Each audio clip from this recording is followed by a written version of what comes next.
Venezuela और Greenland में उलझे डोनाल्ड ट्रंप की टैरिफ वाली कहानी अभी पूरी ही नहीं हुई है। उनका नया प्रस्तावित बिल और भी एक तरफा मनमाना और अंतर्राष्ट्रीय नियमों के खिलाफ है। खुद उनकी सरकार को ये कहने में संकोच नहीं है कि इससे अमेरिकी राष्ट्रपति को दूसरे देशों पर दबाव बनाने की शक्ति मिलेगी। नए बिल के मुताबिक रूस से तेल खरीदने वाले देशों पर 500% टैरिफ लगाया जा सकता है और इस बिल पर अगले हफ्ते वोटिंग की उम्मीद है। अमेरिका के निशानों पर मुख्य रूप से भारत, चीन और ब्राजील है। बहाना उसका वही पुराना है कि रूस इन देशों को तेल बेचकर यूक्रेन युद्ध के लिए संसाधन जुटा रहा है। हालांकि हकीकत यह है कि अमेरिका और यूरोप की युद्ध रुकवाने की अभी तक की सारी कोशिशें नाकाफी साबित हुई है, लेकिन वाशिंगटन उस नाकामी को दूसरों पर डालना चाहता है। पिछले महीने अमेरिका ने उत्साह के साथ फ्लोरिडा में यूक्रेन, रूस और यूरोप के प्रतिनिधियों के साथ अलग अलग बैठक की थी।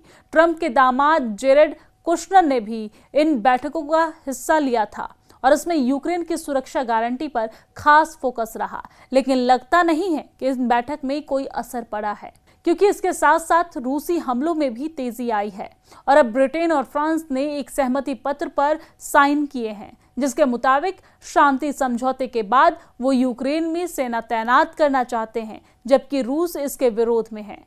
रूस और यूक्रेन के बीच का मसला कई बिंदुओं पर उलझा हुआ है, पर ट्रंप प्रशासन उसका सरलीकरण करके उसे सिर्फ एक नजर से देख रहा है। तेल की खरीद अजीब बात है कि खुद ट्रंप के दावे के मुताबिक भारत अब रूस से कम तेल आयात कर रहा है।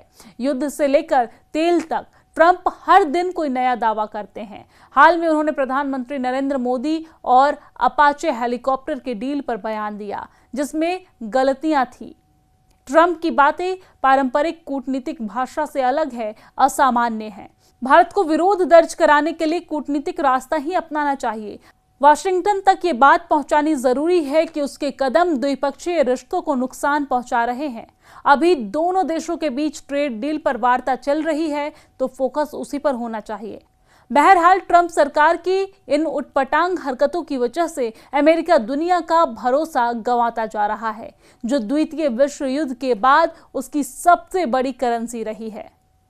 वेनेजुएला और ग्रीनलैंड में उलझे डोनाल्ड ट्रंप की टैरिफ वाली कहानी अभी पूरी ही नहीं हुई है। उनका नया प्रस्तावित बिल और भी एक तरफा मनमाना और अंतर्राष्ट्रीय नियमों के खिलाफ है।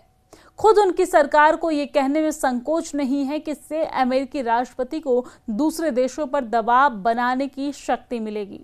नए बिल के मुताबिक रूस से तेल खरीदने वाले देशों पर 500% टैरिफ लगाया जा सकता है और इस बिल पर अगले हफ्ते वोटिंग की उम्मीद है।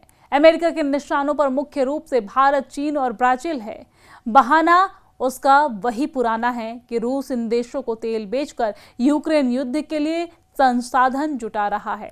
हालांकि हकीकत यह है कि अमेरिका और यूरोप की युद्ध रुकवाने की अभी तक की सारी कोशिशें नाकाफी साबित हुई है, लेकिन वाशिंगटन उस नाकामी को दूसरों पर डालना चाहता है।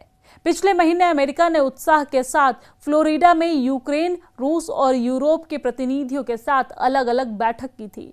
ट्रंप के दामाद जेरेड कुशनर ने भी इन बैठकों का हिस्सा लिया था और इसमें यूक्रेन की सुरक्षा गारंटी पर खास फोकस रहा, लेकिन लगता नहीं है कि इस बैठक में कोई असर पड़ा है, क्योंकि इसके साथ साथ रूसी हमलों में भी तेजी आई है और अब ब्रिटेन और फ्रांस ने एक सहमति पत्र पर साइन किए हैं, जिसके मुताबिक शांति समझौते के बाद वो यूक्रेन में सेना तैनात करना चाहते हैं, जबकि रूस इसके विरोध में है। रूस और यूक्रेन के बीच का मसला कई बिंदुओं पर उलझा हुआ है, पर ट्रंप प्रशासन उसका सरलीकरण करके उसे सिर्फ एक नजर से देख रहा है। तेल की खरीद अजीब बात है कि खुद ट्रंप के दावे के मुताबिक भारत अब रूस से कम तेल आयात कर रहा है। युद्ध से लेकर तेल तक ट्रंप हर दिन कोई नया दावा करते हैं। हाल में उन्होंने प्रधानमंत्री नरेंद्र मोदी और अपाचे हेलीकॉप्टर के डील पर बयान दिया, जिसमें गलतियां थी। ट्रंप की बातें पारंपरिक कूटनीतिक भाषा से अलग है, असामान्य है। भारत को विरोध दर्ज कराने के लिए कूटनीतिक रास्ता ही अपनाना चाहिए। वाशिंगटन तक ये बात पहुंचानी जरूरी है कि उसके कदम द्विपक्षीय रिश्तों को नुकसान पहुंचा रहे हैं। अभी दोनों देशों के बीच ट्रेड डील पर वार्ता चल रही है, तो फोकस उसी पर होना चाहिए। बहरहाल ट्रंप सरकार की इन उटपटांग हरकतों की वजह से अमेरिका दुनिया का भरोसा गंवाता जा रहा है, जो द्वितीय विश्व युद्ध के बाद उसकी सबसे बड़ी करेंसी रही है।